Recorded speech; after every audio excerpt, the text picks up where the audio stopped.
মায়ের এক ধারে দুধের দাম, কাটিয়া গায়ের চাম, পাপোশ বানাইলে ঋণের শোধ হবে না। এমন দরদি ভাবে কেউ হবে না আমার মাহাগো। মায়ের এক ধারে দুধের দাম, কাটিয়া গায়ের চাম, পাপোশ বানাইলে ঋণের শোধ হবে না। এমন দরদি ভাবে কেউ হবে না আমার মাহাগো। ঠিক কিনা? এই হাদিস থেকে আমাদের শিক্ষা হলো, আমার প্রতিবেশী যেই ধর্মের হোক আমি সম্পর্ক রাখবো। অসুস্থ হলে যাবো, কি বলেন ভাইরা? যাবেন না? যাবেন না আপনারা? আচ্ছা, 2 নম্বর শিক্ষা হলো, বিষ্ণু ঈসা ইসলামের খাদেম ছিল ইহুদি। এতদিন খেদমত করলো, একদিনও বিশ্বনবী ওর কালিমার দাওয়াত দেয় নাই। কারণ কি? বিশ্বনবী একটা ভালো সময়ের অপেক্ষা করতেছিলেন, প্রপার টাইমিং। দাঈর কাজ হচ্ছে দাঈ ইলাল্লাহ, সে হচ্ছে সুযোগ সন্ধানী। দাঈ সুযোগ খোঁজে, কখন দাওয়াত দিলে ব্যাটে বলে হবে, ঝোপ বুঝে কোপ মারে। ঠিক কিনা বলেন? বিষ্ণু ঈসা ইসলাম ভালো সময়ের অপেক্ষা করতেছিলেন, দেখি ভালো সময় আসুক আসুক আসুক আসুক। আস্তে আস্তে এমন সময় আসছে, ছেলে এবার মুমূর্ষ। অসুস্থ ব্যক্তির হৃদয় অত্যন্ত নরম থাকে। হসপিটালে যখন কেউ যায় তার হৃদয়টা বড্ড নরম থাকে, মৃত্যুর ভয়ে তার অন্তরটা নরম থাকে। ঠিক কিনা বলেন? এই প্রপার টাইমিং এর অপেক্ষা করতেছিলেন। যখনই টাইমিং পেয়েছেন, দাওয়াত দিলেন, পড়ো লা ইলাহা ইল্লাল্লাহ, সুবহানাল্লাহ পড়েন সবাই। তাহলে ইসলাম অমুসলিম প্রতিবেশীর সাথে ভালো আচরণ করতে বলে। ইসলাম অমুসলিম মাতা পিতার সাথেও ভালো আচরণ করতে বলে। মাতা পিতা যদি অমুসলিম হয়, তারা ফেলে দিতে পারবেন? পারবেন? আমার লালমনির হাটের ভাইরা, অনেক হিন্দু ছেলে আমাদের হাতে শাহাদা পড়ে মুসলিম হয়, কিন্তু ওর মা মুসলমান হয় নাই, বাবাও হয় নাই। এরকম আছে না নাই? তো ও হয়েছে মুসলিম, মা বাপ হিন্দু, এখন মা বাপ কি বাদ? হ্যাঁ, মা বাপ বাদ দেয়া যাবে? যে মা আপনার 9 মাস 8 মাস পেটে ধারণ করলো, আপনার মায়ের নার ছেঁড়া ধন, আপনি ওই মারে বাদ দিতে পারবেন? যে মায়ের বুকের তাজা দুধ খেয়ে আপনি আজকে বাড়ন্ত তাজা তরতাজা, ওই মারে বাদ দেয়া যাবে? মায়ের এক ধারে দুধের দাম, কাটিয়া গায়ের চাম, পাপোশ বানাইলে ঋণের শোধ হবে না। এমন দরদি ভাবে কেউ হবে না আমার মাহাগো। মায়ের এক ধারে দুধের দাম, কাটিয়া গায়ের চাম, পাপোশ বানাইলে ঋণের শোধ হবে না।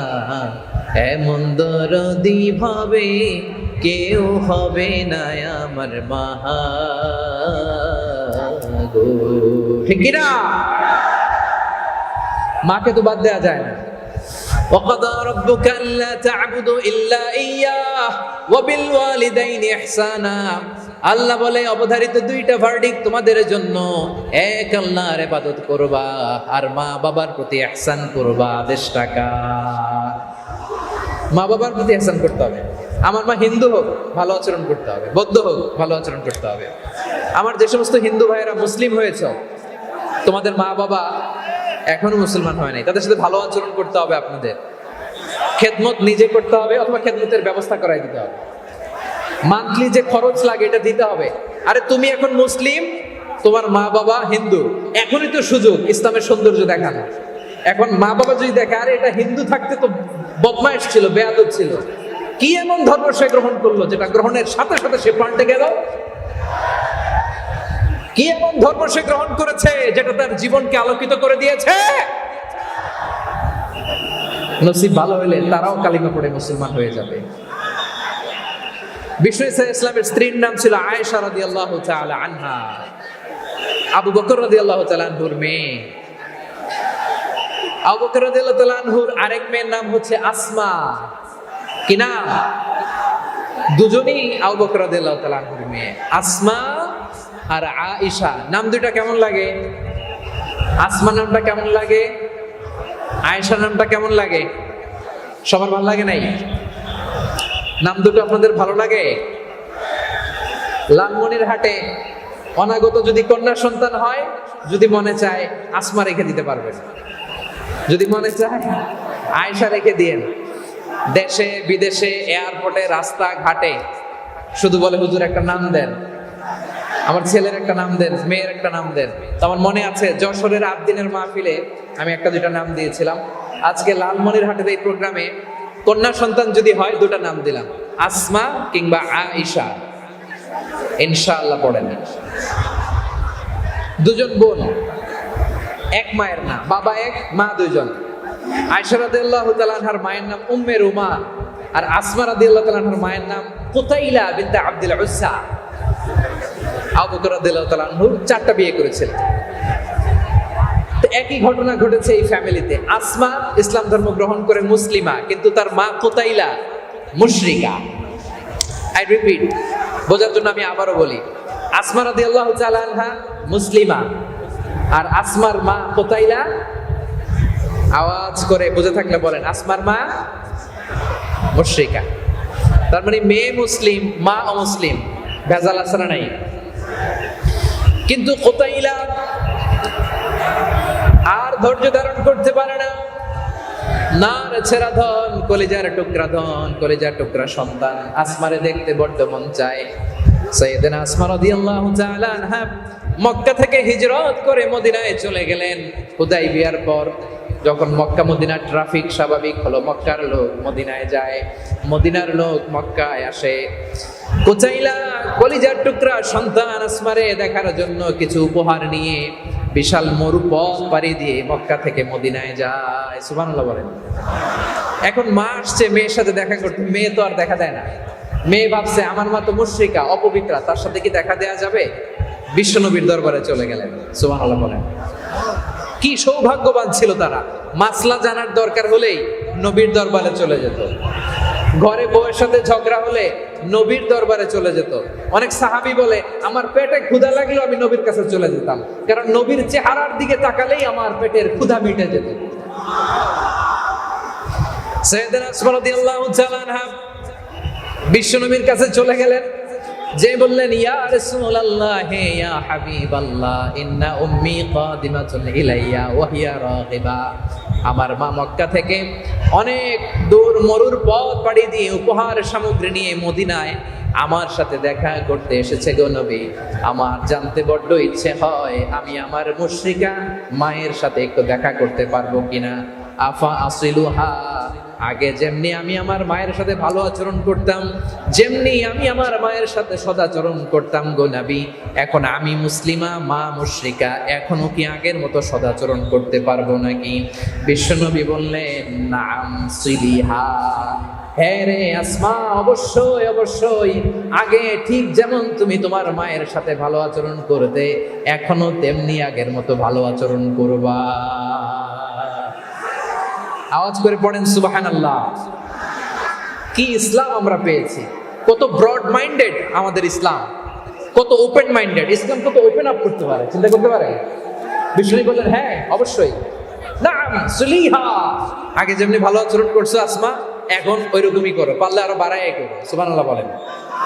তাহলে আমার যে হিন্দু ভাইয়েরা, হিন্দু বোনেরা, ইমানের বদৌলতে দৌলতে আপনি ধন্য হয়েছেন, আপনার আম্মা আব্বা এখন মুসলমান হয় নাই, তাদের জন্য দোয়া করেন, তাদের জন্য দোয়া করেন, আল্লাহ যেন তাদেরকেও ইমানের দৌলত দান করেন। আমরা সবাই পড়ি আমিন, আরো জোরে পড়েন আমিন। এখন বলেন ইসলাম কি ন্যারো মাইন্ডেড রিলিজিয়ান না ব্রড মাইন্ডেড? লালমনিরহাটের যুবক ভাইয়েরা আওয়াজ করো, ইসলাম কি ন্যারো মাইন্ডেড না ব্রড মাইন্ডেড? কতটা ব্রড মাইন্ডেড দেখেন। বিশ্বনবী সাল্লাল্লাহু আলাইহি সাল্লাম অমুসলিমরা যদি নবীকে উপহার দিত, ওই উপহারও বিশ্বনবী গ্রহণ করতেন। সুবহানাল্লাহ পড়েন। আপনার অমুসলিম বন্ধু যদি উপহার দেয় সেটাও আপনি নিতে পারবেন, যেটা নেওয়া জায়েজ। কিন্তু আপনার বন্ধু যদি আপনার মদের বোতল দেয়, নিতে পারবেন?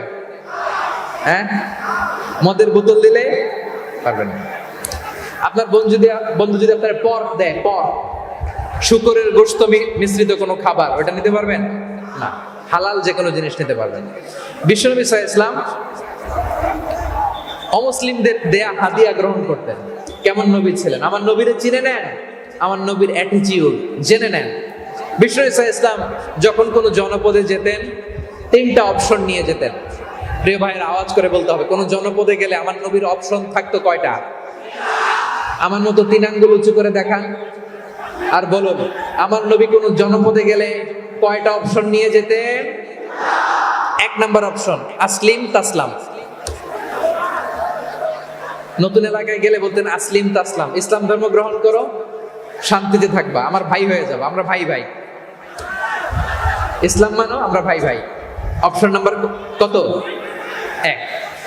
যদি বলে না ইসলাম মানবো না, ওকে, অপশন নাম্বার 2, মুসলিম হওয়ার দরকার নাই, লা ইকরাহা ফিদ্দিন, ইসলামে কোনো বাড়াবাড়ি নাই।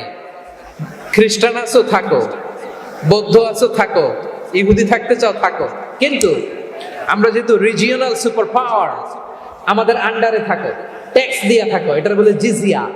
আলেম যারা আছেন বুঝবেন, এটা আরবিতে কি বলে? জিজিয়া। You pay us the tax, we will give you the security.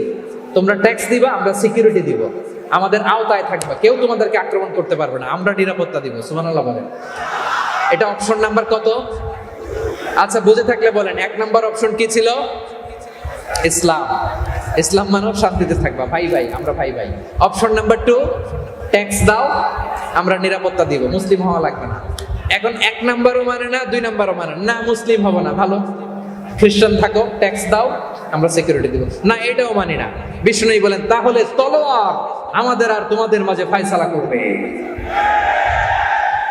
মুসলিমও হবে না, ট্যাক্স দিবা, নিরাপত্তা দিব, আমরা সুপার পাওয়ার, আমাদের আন্ডারে থাকবে, এটাও না। তাহলে তোমাদেরকে তো আমরা বিশ্বাস করতে পারি না, কখন না কখন বিশ্বাসঘাতকতা করো, কার সাথে মিলে হাত মিলাও, তলোয়ার আমাদের মাঝে ফয়সালা করবে। তখন তিনি জিহাদের সশস্ত্র সংগ্রামের ঘোষণা দিতেন। সুবহানাল্লাহ পড়েন। দেখেন, পশ্চিমারা জেহাদকে এইভাবে চিত্রায়িত করে না। ওরা জেহাদ বলতে বোঝায় তলোয়ার, হাত কাটো, গলা কাটো না। জেহাদ সশস্ত্র সংগ্রাম 3 নম্বরে। অধিকাংশ ক্ষেত্রেই বিশ্বনবীর সুন্দর আচরণ দেখে, আরে আমার নবীর যে নুরানি চেহারা, অনেকে তো কেবল সিরেফ চেহারাটা দেখেই কালিমা পড়ে মুসলমান হয়ে গিয়েছে। যারা মুসলিম হয় নাই, তারা তাদের ইসলামেই বলবৎ ছিল, ট্যাক্স দিয়ে ইসলামের আন্ডারে ছিল। যারা এটাও মানে নাই, ওইটাও মানে নাই, তাদের বিরুদ্ধে জেহাদ। বিষ্ণু ঈসা ইসলাম 7ম হিজরিতে যখন খায়বার বিজয়ের পরে ইসলাম রিজিওনাল সুপার পাওয়ার হিসেবে আত্মপ্রকাশ করলো, বিশ্বনবী চিঠি লিখলেন অন্যান্য সুপার পাওয়ারের কাছে, রাষ্ট্রীয় চিঠি লেখে এক রাষ্ট্রপ্রধান আরেক রাষ্ট্রপ্রধানের কাছে। ঠিক কিনা বলেন? জানেন না আপনারা? এই যে 24-এর ছাত্র নাগরিক অভ্যুত্থানে, এই অভ্যুত্থান যখন শুরু হয়, আমি তখন সাউথ আফ্রিকাতে একটা স্ট্যাটাস দিয়েছিলাম, কোটা নয়, গোটা দেশ সংস্কার করা লাগবে। শুধু বাংলাদেশ নয়, সারা বিশ্বের বাংলা ভাষাভাষী লোকেরা এই আন্দোলনের সাথে সমর্থন তারা করেছে, এটাকে সাপোর্ট করেছে, তারা সমর্থন দিয়েছে। আমাদের ইউনাইটেড আরব আমিরাতের বাংলাদেশি ভাইয়েরা, তারা সেখানে রাস্তায় নেমে এসেছিল, জানেন? ওইখানে ডেমনস্ট্রেশন করা যায় না, সেখানকার সরকার তাদেরকে যাবজ্জীবন দিয়েছিল। তখন আমাদের এই যে প্রধান উপদেষ্টা ডক্টর মোহাম্মদ ইউনূস সরাসরি G2G বলে, এটারে G2G, government to government, G2G, উনি চিঠি লিখলেন যে তাদেরকে, ইউর হাইনেস, হে সম্মানিত আমির, আপনি আমার এই চিঠির কারণে, আমার সম্মানে এই 53 জন বাংলাদেশিকে মাফ করে দেন।